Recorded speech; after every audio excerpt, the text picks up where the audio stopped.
Welcome back to the Gary Sutton Show on WSBA. John LeBouttlier is usually with us every Monday morning here. He is the former Congressman of New York, in New York, and also a tri-host of Political Insiders on the Fox News Channel. But something else that he does on a regular basis, he has taken it upon himself to go to Southeast Asia and trying to bring home men who have been left there since the Vietnam War era and since the Vietnam War ended. And we welcome John back again this morning. Unusual back-to-back days. John, thanks for taking this special time to be with us this morning. Oh, Gary, thank you. You wanted to talk about this topic. Absolutely. It's my entire life, and we had to do it quickly in half an hour because there's a lot to get to, and Okay. I'm happy to do it. And if we don't get it all done, we'll do more down the line because it needs to be talked about. The public has a right to know the truth, and I'm going to, for the next few minutes, try to tell them some things that maybe they've never heard before. John, where did you get started in wanting to take care of this and really recognize it as the problem that it is? Exactly. February 1981, I'm a brand new member of Congress. I am on the I got put on the Foreign Affairs Committee. I go to a hearing at 10 a.m., and it doesn't start at 10 a.m. I'm sitting in my seat waiting for it to begin. I'm obviously a freshman. Sitting behind me on the row behind me are two senior Republican members of Congress chatting. I happen to overhear them. They were discussing, and I'll tell you what one of them said. The guy says, God, that was some briefing we had last night in the Pentagon about the prisoners in Laos. I turned right around. I said to them, excuse me, can I have that briefing? And they chuckled, and they said, son, you're a member of Congress. You can have anything you want.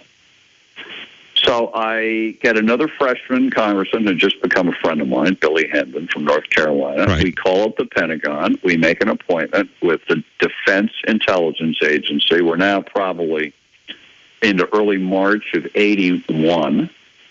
We go over there and have a 2.5-hour briefing by an admiral with a bunch of uniformed personnel showing us aerial photographs, playing us audio tape of radio intercepts of Vietnamese and Laotian military transmissions.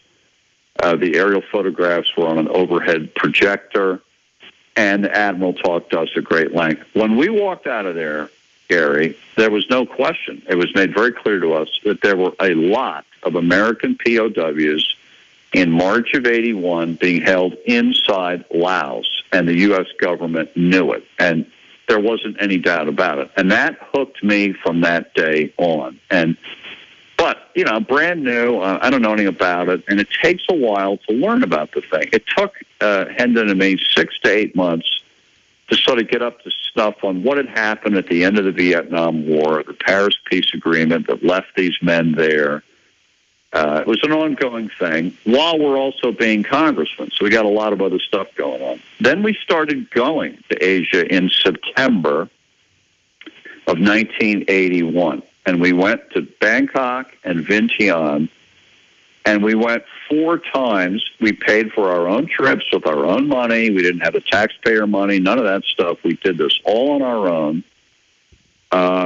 And as we would go over there, we talked to the Vietnamese government in Bangkok, and we talked to the Lao government, obviously, in Laos. We got to be very close over time with the deputy foreign minister who was tasked by his government to deal directly with Hendon and me. And frankly, that was 1981. I still go. I've been to Laos, I've been there 5 times in the last year and a half. I go a lot, and I talk to the government. When you go over there, there is no question there are POWs still being held in Southeast Asia against their will in prison camps. Now, here's the tricky thing, and this is where a lot of people have a hard time understanding it. The Vietnamese have them. The Lao do what the Vietnamese say. They're holding these prisoners, but the Vietnamese have them. They tried many times over the years to make a deal and give them back to the United States. It is the United States government that is the problem here. This is the most disgraceful thing I've really just about ever heard. Oh, yeah. Yeah. And this goes back to the end of the Vietnam War. Now, most of your listeners weren't even alive at the time. Unfortunately, I was, and I'm afraid you were. I was. Yeah, and the Paris Peace Agreement said the United States government will help heal the wounds of war, which in diplomatic terms means we're getting a checkbook out and we're paying you money to repair your country the way we rebuilt Japan and Germany at the end of the war, right? Right. So Nixon gives a letter secretly to the Vietnamese saying, I will pay you, the U.S. government will pay you $4.75 billion in return for all the POWs.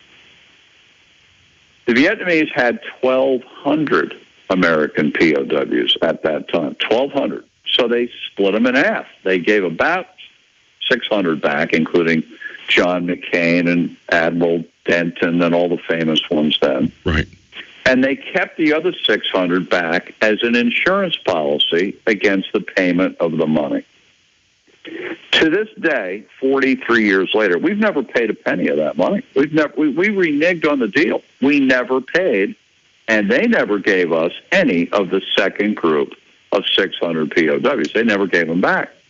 And they just kept them and kept quietly trying to make a deal to get the money that they felt they were promised. And the U.S. government wouldn't make a deal. The U.S. government denied for years that there was any letter from Nixon. Oh, there's no letter. I could tell you a story about that. It's the most unbelievable thing you've ever heard. Go ahead. Okay, Kissinger is the Secretary of State. Right. Brent Scowcroft is the National Security Advisor. They are called up in 1976. Nixon is gone because of Watergate. Ford is the president. They're called up to Capitol Hill by the P.O.W. committee that was created because there are all these rumors that prisoners were left behind, that they're not all home yet. So they call up Kissinger and Scowcroft, and they say, we want to see the letter about promising the money. And Kissinger and Scowcroft say there is no letter. No letter, no letter, no promise, no nothing. Okay, Congressman says, great, no letter, that's that. They go on their fact-finding trip, and they go to Hanoi. They sit down with the Vietnamese government. Guess what the Vietnamese government shows this congressional committee? A letter. The letter from Nixon. So they come back to Washington furious that they were lied to by Kissinger and Scowcroft. They recall them back to the committee, tell them what happened, and here's what Scowcroft says. Oh, that letter. Wow. Yeah, that's the level, and I can't swear on the radio, of BS that has surrounded this issue for 45 years. Now, some of your listeners are probably saying why, and I don't blame them because I've wondered why all along too.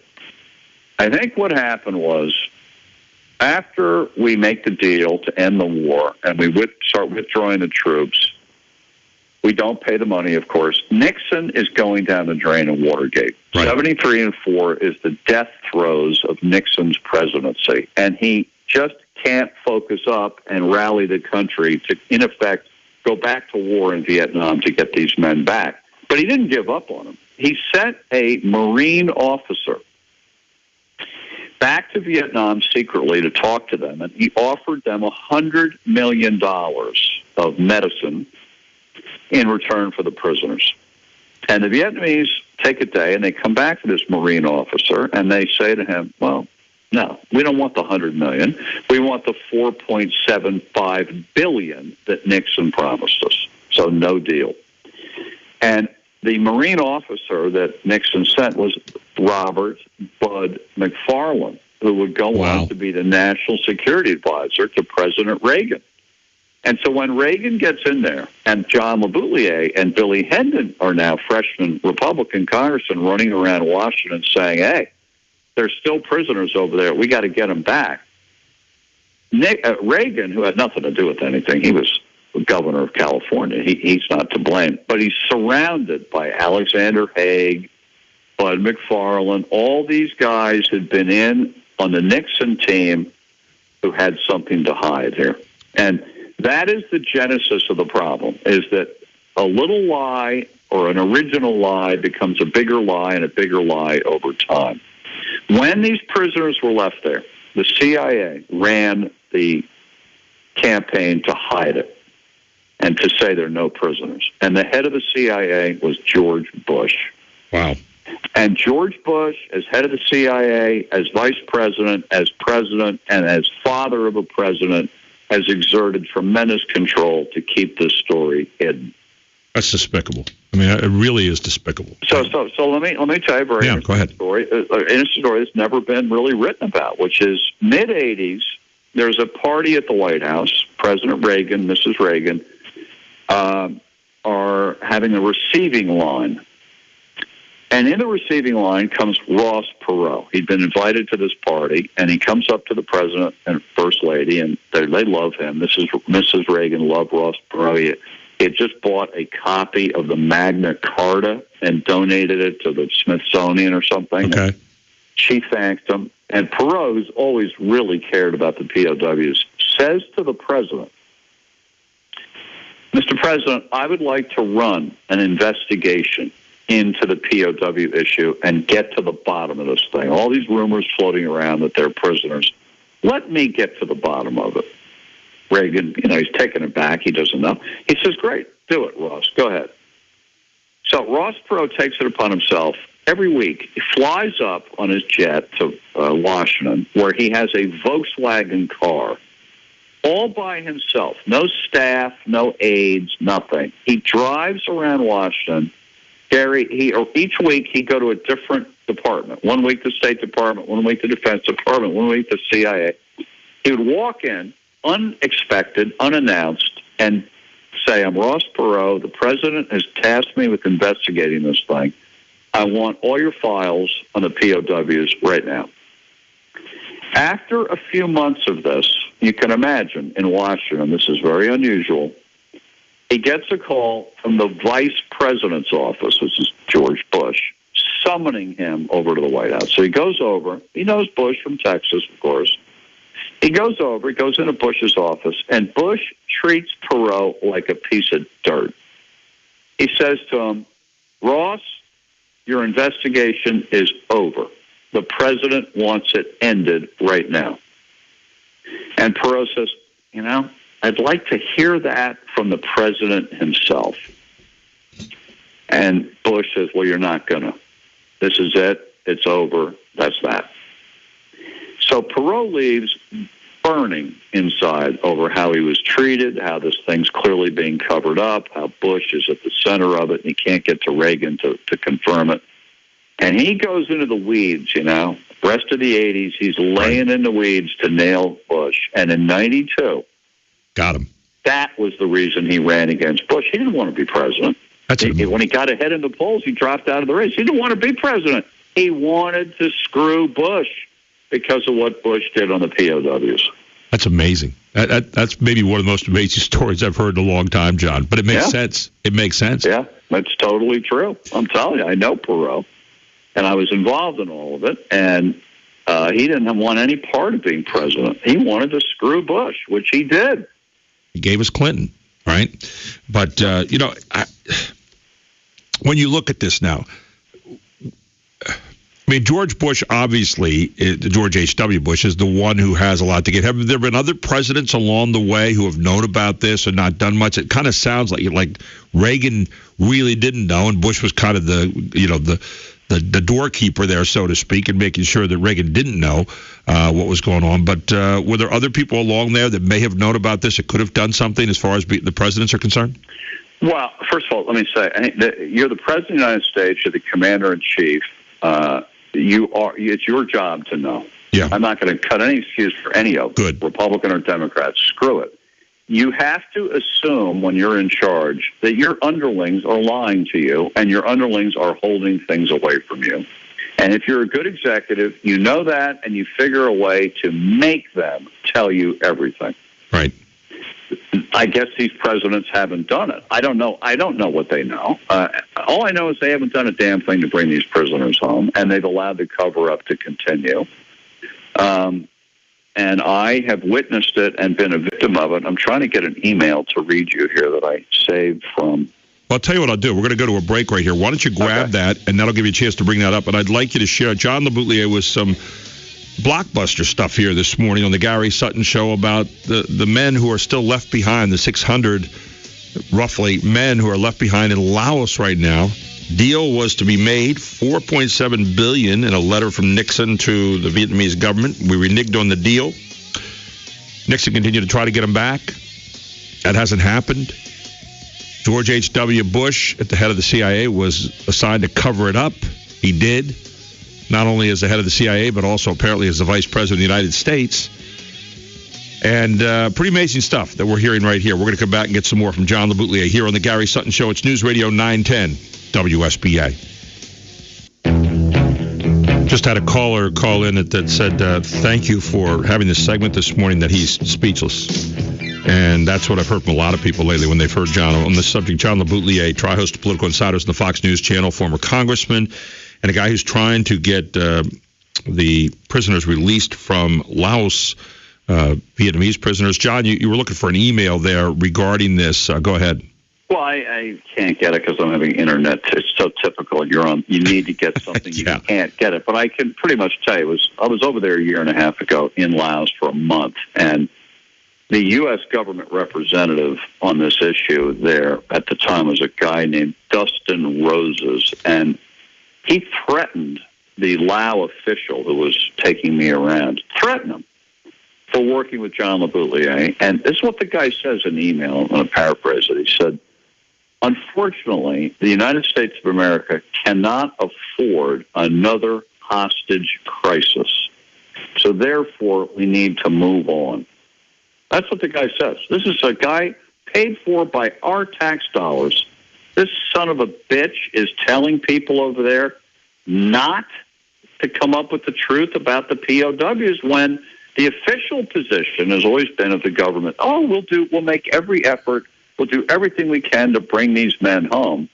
The fact is they make every effort not to bring them home, not to tell the truth, to, quote, avoid another hostage crisis. This in the way... Gary, it's so bad. It's so bad. It's so bad. And look, the only thing that allows me to sleep at night is that I pour myself into this thing. I spend every dollar I have and every bit of mental energy I have on it. And I don't think the issue's over. It's a long time. Guys are getting old, but they're not dead. I mean, a lot of them are dead, but a lot of them are still alive. And I still think there's hope that we can blow this issue open. And the one good thing I can say about 2015 as opposed to, say, 1985, 30 years ago, is that today, every one of your listeners and you and everyone else is ready to believe the worst about the U.S. government. Yeah. 30 years ago, when I used to go around telling people about it, they'd look at me and they'd go, no way with the Pentagon, no way with the CIA. Now I think we've all come down the learning curve of how corrupt our own government is. And what needs to happen is this thing needs to be blown completely open, the whole issue aired, the men brought home alive, everything told honestly to the country. The U.S. government needs to be gutted from top to bottom. The bureaucracy needs to be completely eviscerated. Every son of a bitch who's involved with this thing, from Kissinger, Scowcroft, the Bushes, right, Kerry, McCain, every one of them needs to be ruined for this thing. And we got to start all over as a country and not go through it anymore, not put up with it. What can people do to help with this right now? That's the question everyone's asking. The only thing they can do, I used to say, call your congressman. Well, do me a favor. Don't waste your time, because they have no power. All they do is contact the Pentagon, and the Pentagon has a canned letter that they send out saying, we're doing everything possible. Right. And there is no evidence, and there are no prisoners, and there's no evidence, and no this and that, and it's just all BS. So forget it. Pray to God that God will do something. You got to remember something. This country's great despite the government. It isn't the government that makes the country great. It's the country, the physical. First of all, it's the people, and what we have as a country. We survive despite the government. And I know the government's not going to solve this problem, Gary. They are the problem. They won't solve it. We have to solve it despite the government. John, I think about this guy in Iran right now who's been from the Washington Post, who's now going to be in jail he's been there for at least a year in jail. And now you think back to Bo Bergdahl, and our president said, leave no man behind, and we trade for 5 terrorists, all intents and purposes. And yet men who fought for our country, we have left behind. And you talked yesterday very, very briefly about the numbers that each of them have that are specific only to them. And we put that up on Facebook. That's being put up as we talk right now, facebook.com/910WSBA, that you've had aerial photographs of these guys putting those numbers out there in cornfields and on shingles and other places. And so we know that they're there. You keep going back knowing that they're there. And if one person is there and you get them out, that to me is worth it. I mean, I don't know how we can, as a country, sit back right now and listen to this and not be infuriated. Today we say thank you to our veterans and all that kind of stuff. What are we saying to these guys? What are we saying to them right now? About a minute left. Final thoughts. Well, okay, the guy in Iran and Bo Bergdahl, see, the thing about them is everybody has acknowledged when they were there that they're there. I mean, we know the guy's alive, and it's awful. We want to get them back. This case is so much worse because no one admits they're there. The U.S. government has lied to their wives, their mothers, their children. They've deliberately distorted their files and covered it up. They've buried people who they know aren't dead. They've produced animal bones and had some frigging scientists say, oh, yeah, that's the femur of so-and-so, so we're going to proclaim him dead. The cover-up on this thing is so hideous. The lies are so awful. Your word is right. It's infuriating. But we'll talk about it more down the line. John, it's not over. This is not over. Nope, nor should it be. And John, thank you for keeping it alive, and thank you for the work you continue to do on it. And I appreciate you taking the extra time with us today. And we will do another segment on this or more. John LeBouttlier with us. John, I look forward to talking to you next Monday morning, my friend. Thank you. Okay, Take care. Bye. John LeBouttlier doing some unbelievable work there, and again, trying to bring it to light. And when it does, it's going to be a blockbuster story.